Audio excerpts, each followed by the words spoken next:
So we're going to have a short class by His Holiness Bhakti Sundar Goswami Maharaj, and then we are going to have a dance, and then we'll be burning the effigy of Ravana, and prasadam will be served after that. So we're trying to do all this within about 30 minutes or so. We hope to serve prasadam close to 7:30, 7:35. So if everybody cooperates, we can be on time.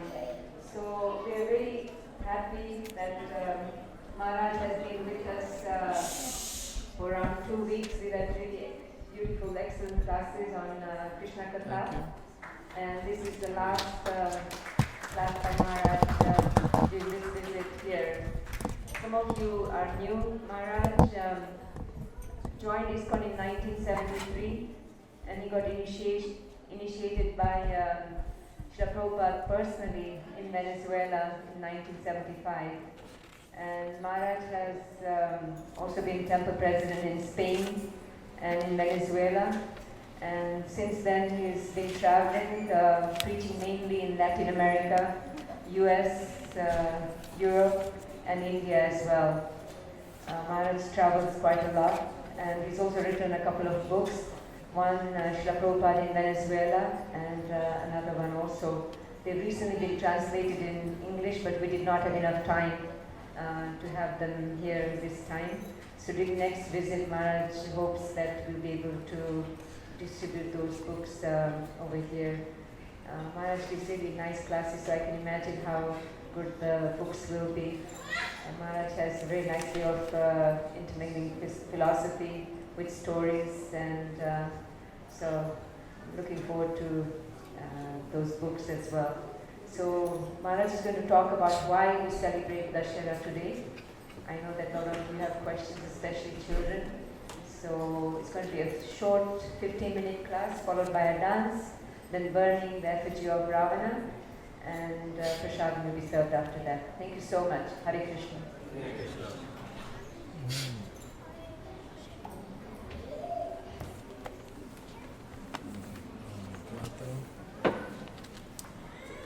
Hare Krishna. Shri Dasara ki jai. Shri Ramachandra Vijayotsava ki jai. Haribol. So it's very important celebration today. It is the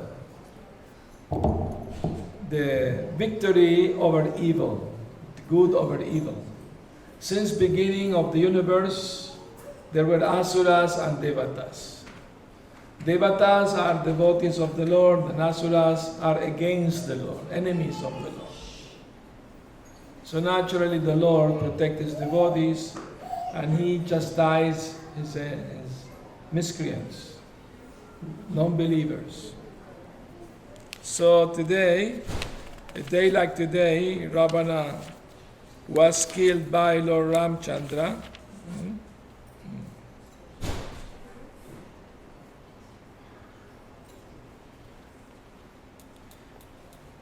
So Ravana was a devotee of Lord Shiva, you know that.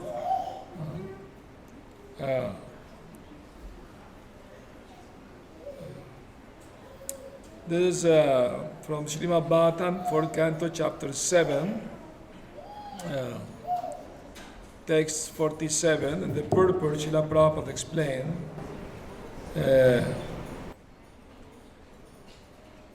There is a saying that when Krishna protects someone, no one can do him harm. And when Krishna wants to kill someone, no one can protect him. You know that saying? Mare Krishna Rake Ke, Rake Krishna Mare Ke. Krishna wants to protect someone, nobody can harm. And if Krishna wants to kill somebody, nobody can protect. Vivid example of that is Ravana. Ravana was a great devotee of Lord Shiva, but when Lord Ramachandra wanted to kill him, Lord Shiva could not protect him.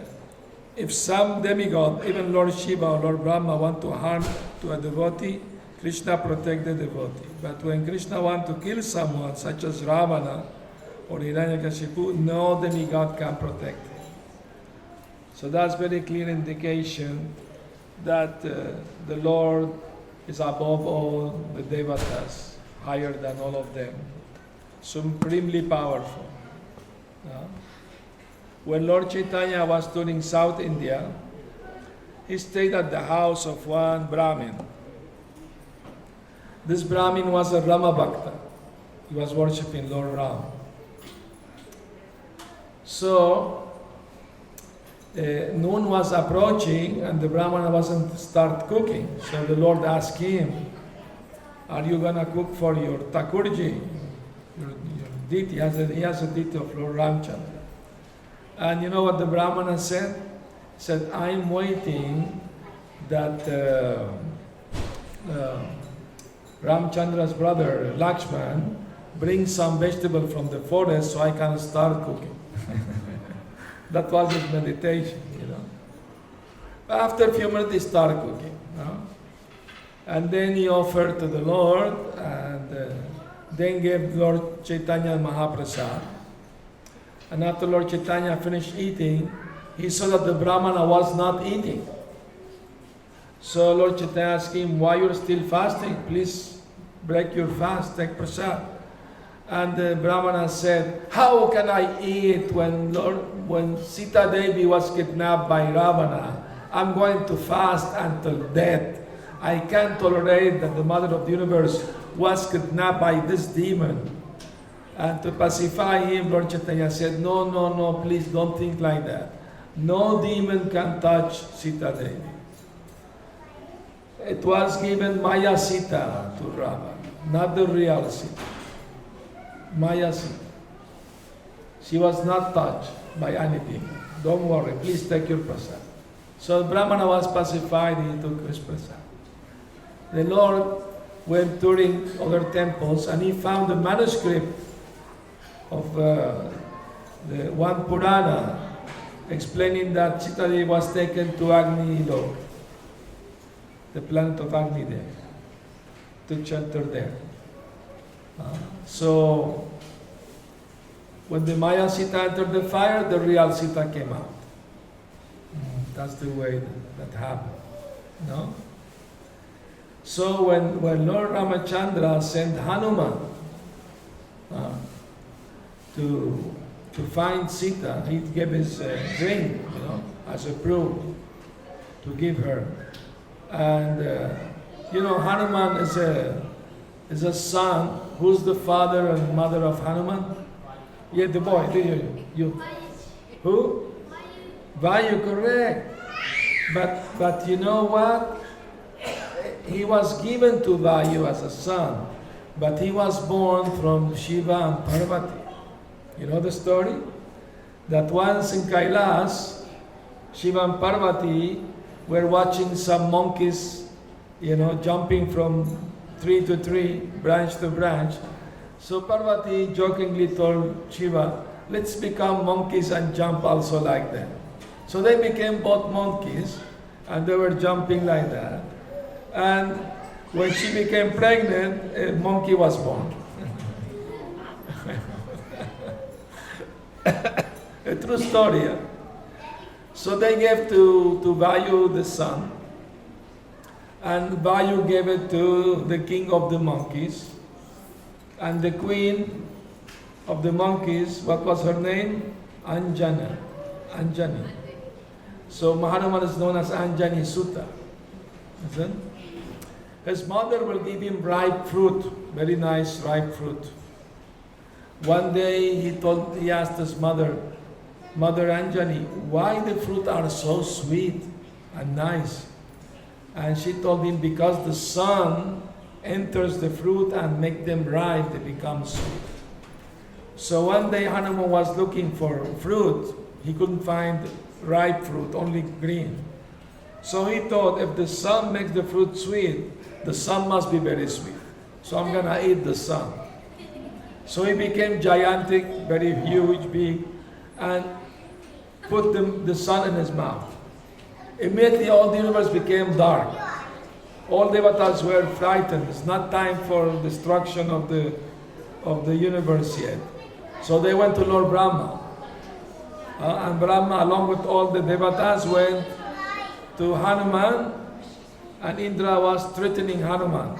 Release the son immediately, otherwise I will harm you. And Hanuman will not open his mouth, he just moved his shoulder.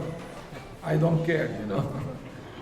So Indra threw his Vajra and he broke Hanuman's jaw. Hanuman was in pain, but he would not open his mouth. Then, seeing that situation, Lord Brahma intervened. Lord Brahma told Hanuman, Hanuman, I know you are in great pain and you are hungry. I promise you, if you release the sun, I will cure your jaw and will give you a lot of ripe, sweet fruit. Immediately, a hill of fruit appeared there. And so Hanuman agreed, and Brahmaji, he throws some water on his jaw, he cured his jaw. So he opened mouth, was released the sun. That's true story, that's in the Purana, Ramayana. So, Devatas were very much worried that this monkey may do more crazy things. So they made him forget his divine powers.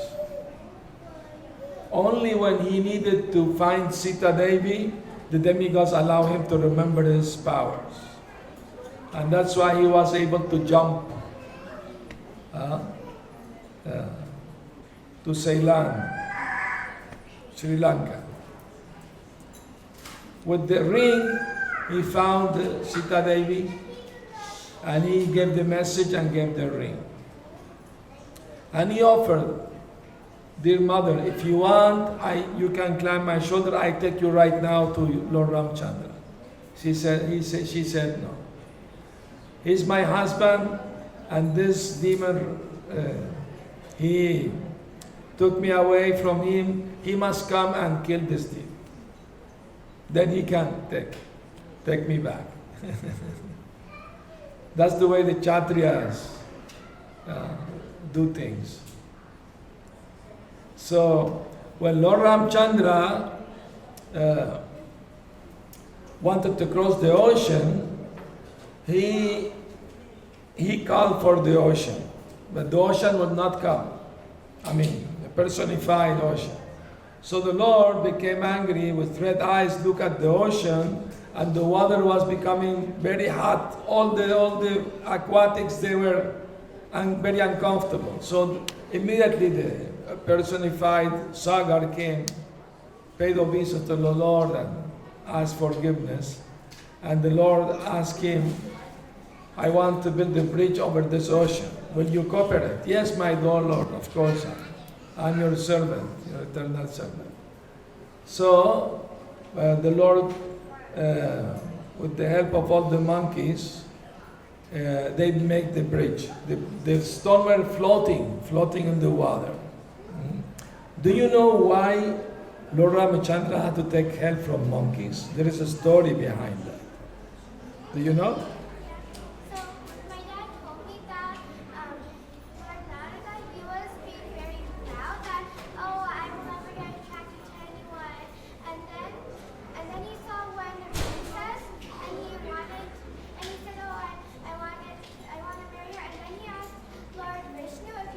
Very good, very good, very good. Okay. Let me tell the story because I put very nice, very nice. So microphone, everybody can hear the story. So once Narad Muni went to see Lord Vishnu, and he told Lord Vishnu,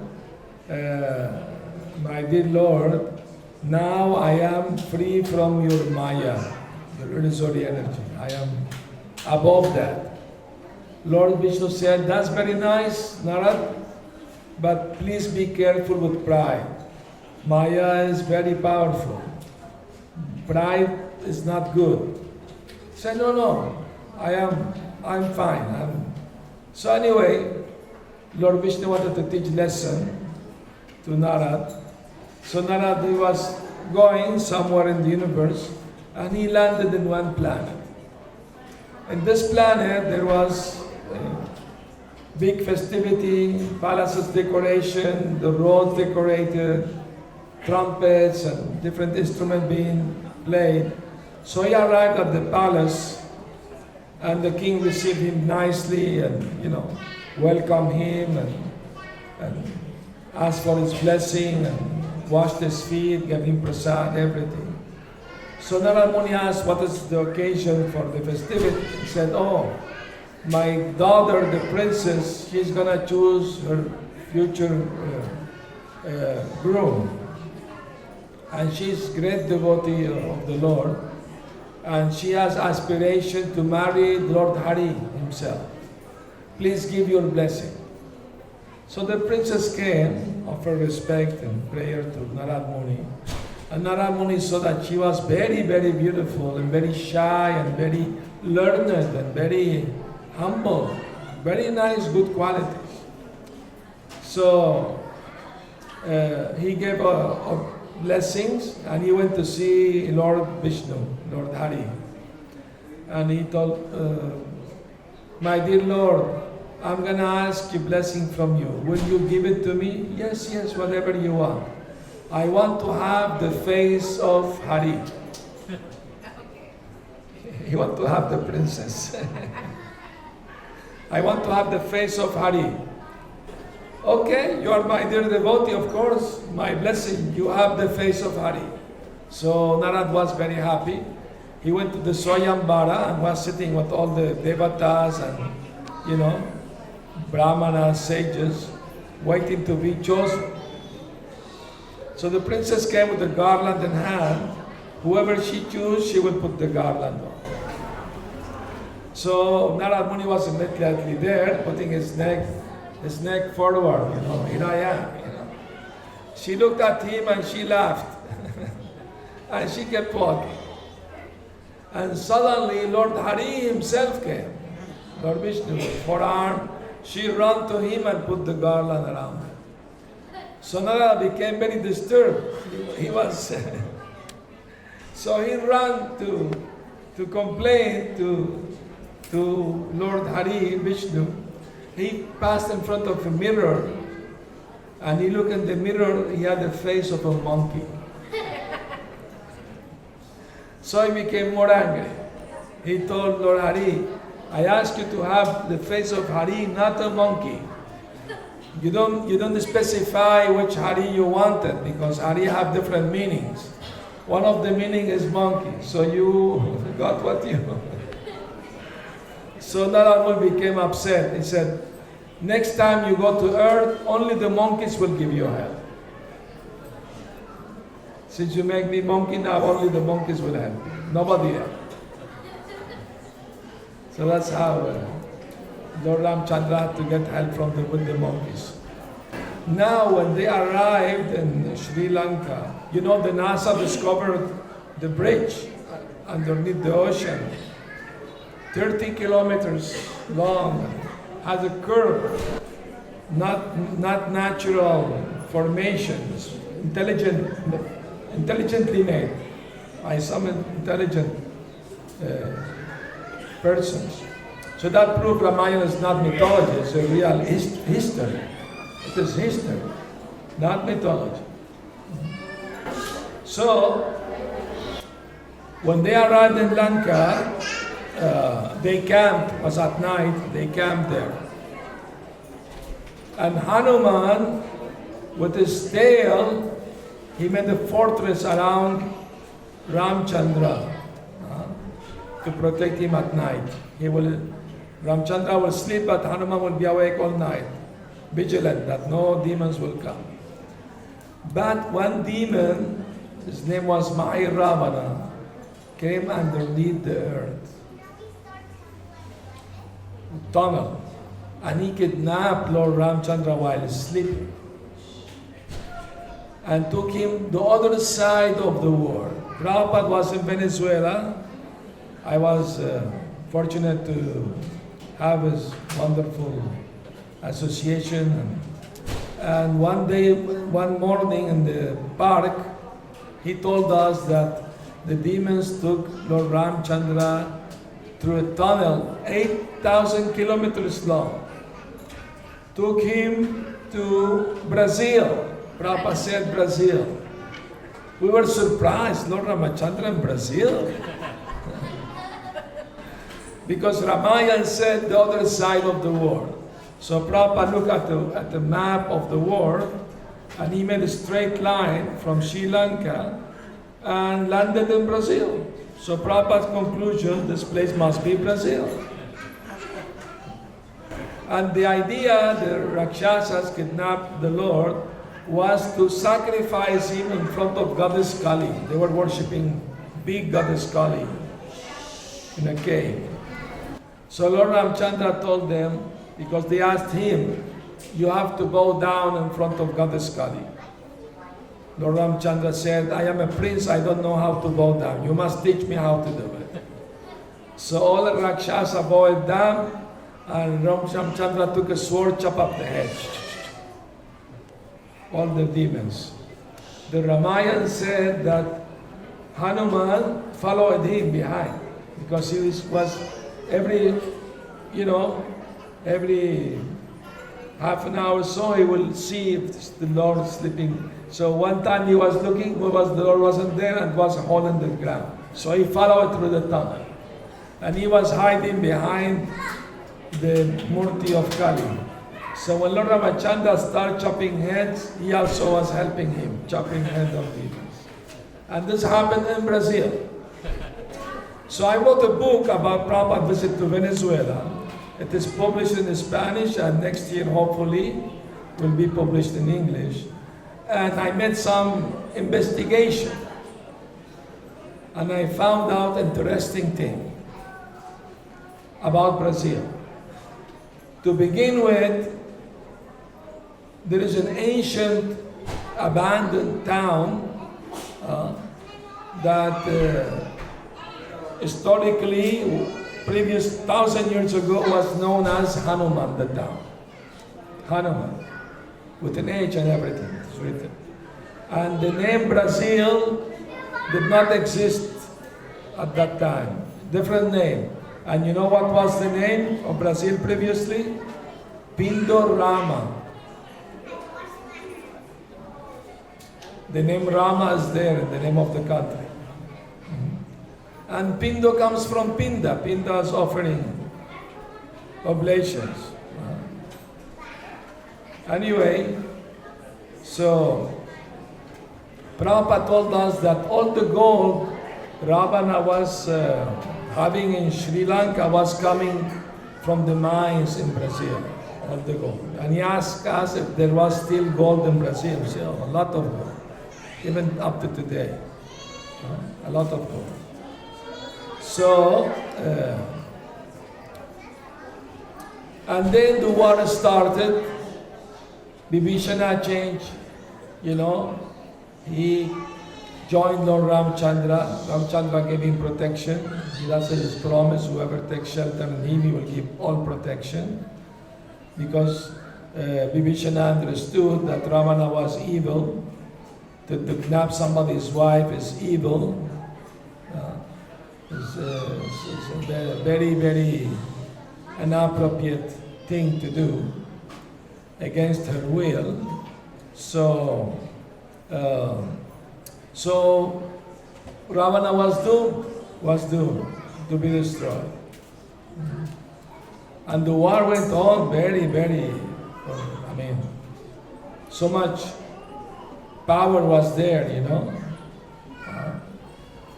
When they were fighting, Indrajit, Ravana's son, he threw a poison arrow at Lakshman. Lakshman fainted, lost consciousness. So Ramchandra asked Hanuman, go bring the mountain, bring the herb. So the Hanuman could not find the herb, he brought all the mountain. All the peak of the mountain he brought. And he was cured. But you know what Lord Ramchandra told Lakshman? Remember the Aboriginal women, at the forest, she was giving us berries, remember? And she was biting first, only the sweet ones she will give, the sour ones she will throw away. But she was biting first. So Lord Ramchandra took those berries, but Lakshmana didn't want to eat those berries, beaten by her. What was her name? Shabari. So Lord Ramchandra told him, because you don't accept the berries by Shabari, that's why the poison had effect on you. If you have eaten those berries, you will not have been affected by the poisonous arrow. So just see, the love of the Lord with his devotees, reciprocation. It's very, very beautiful. Finally, Lord Ramchandra pierced the heart of Ravana and killed him. He was first cutting his heads. He had 10 heads. He will cut one head with an arrow, another head will grow up. Very powerful Asura. But then Vibhishana told him, in the heart. That will kill him. So you will be surprised to know that in Sri Lanka there are still people who worship Ravana. You know that. Worship the demons. We burn the demons. We are going to burn the demon Ravana right now.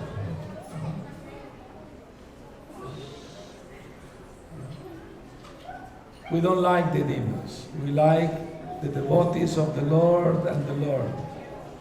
Demons are enemies of the Lord. So we don't like them.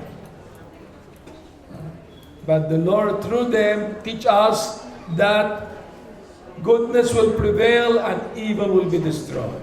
Always. Don't doubt that. Krishna saying in the Bhagavad Gita to Arjuna, Kauntaya pratijanehina me bhakta pranashyati. Declare it to the world, my devotee will never be vanquished. Never be vanquished. And devotee means he knows the Lord form is eternal, is a spiritual. The Lord doesn't have a material body made of flesh and bone that die and get old and all these things. No. Even when the Lord comes to the material world, he keeps his spiritual body, eternal body, unchanged. He allowed the world to see him and touch him. Even demons could fight him and touch him. But that because he wanted that too. But only devotees understood his divinity and worshipped him and served him. So unless one is devotee, even seeing God in front of him can't understand God. So more important than seeing is to hear and understand the glories of the Lord. That's more important. And because we are hearing about the Lord's pastime through Guru Parampara, the cyclic succession, we now know Lord Ramchandra is Bhagavan, the Supreme Lord. And he came to this earth to establish religious principles, to show the world that demons always are going to be defeated and destroyed, and the devotees will be always victorious. So that's what we want to tell the whole world. Become devotee of the Lord. Don't be inimical to the Lord. Don't be atheist. Don't be impersonalist. Be a devotee. That's better position, higher position. So thank you very much for coming and hearing. Anybody has any comment, question? Very good. So, what is the next program now? Well, we have a cultural program, I forgot. We have a dance now. Thank you very much. Hare Krishna. Jai Shri Ramchandra ki jai. Hare Krishna everyone. Today Divya is performing Leela dance.